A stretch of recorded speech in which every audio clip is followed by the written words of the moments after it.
Ayan, so maglalagay tayo ngayon mga idol ng clutch housing, clutch hub, clutch wheel ng NS150 tsaka NS160. So pareho lang yan, no, mga idol, no. Ayan, no, yung spring, yung clutch hub, clutch wheel, tapos clutch lining. Okay, so umpisa na natin.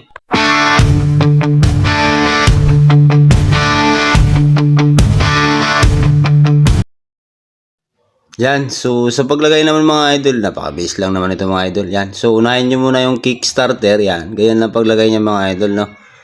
Yan, parorin nyo na lang mga idol isa-isa. So, para may alam din kayo. Okay, so ganyan lang paglagay niyan. Okay, ikot-ikot lang. Tuk-tuk konti, pasok na yan. Tapos sunod nyo yung washer na makapal mga idol, ha. Tapos bushing. Ayan, bushing, di ba? Okay, tapos sunod mo yung oil pump gear para pumasok yung clutch housing dyan sa oil pump gear. Tapos clutch housing na siya. Yan, lagay nyo na clutch housing yan. Tapos washer ulit yung medyo manipis mga idol. Yan, huwag kalimutan, no? Baka magkabaliktad. Yan, tapos lagay na natin yung clutch hub, clutch wheel, clutch plate, saka clutch lining. So maglagay naman ng clutch plate mga idol ay clutch lining mga idol, parehas lang naman ng mga 135 lahat naman ng rouser, no. Yan, so lining plate lang naman. Tapos wag nyong babaliktaran yung clutch plate mga idol. Pag tinihayan nyo, dapat patalas yung ibabaw, no. Wag nyo siyang itataob para maganda yung lining at tumagal yung kalidad ng lining. So kahit anong bago kasi pag hindi maganda pagkalagay, masisira din kagad. Okay, so takpan na siya ng clutch wheel.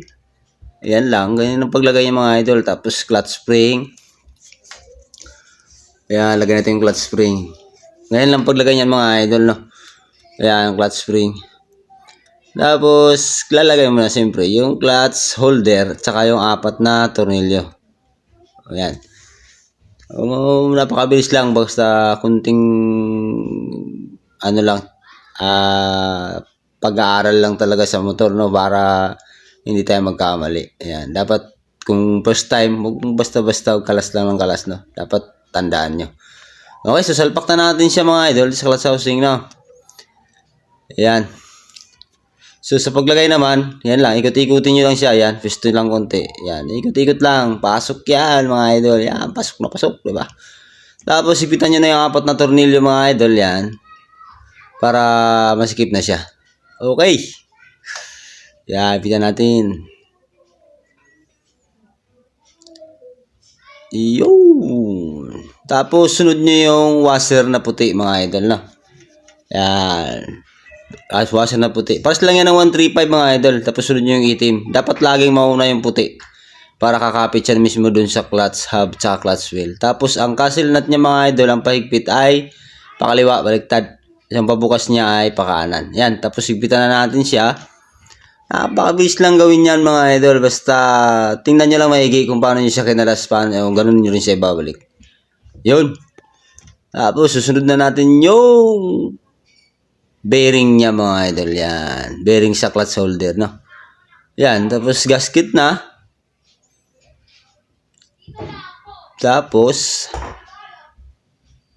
yan, takpan na natin mga idol. Ganun lang kabilis mga idol. Basta kailangan lang mga idol, step by step nyo siyang gagawin, no? Hindi yung bara-bara. Para walang magkakaproblema at hindi masira yung makina ng mga motor nyo. Okay, so yun lang. Maraming salamat at sana may natutunan na naman tayo. Alright.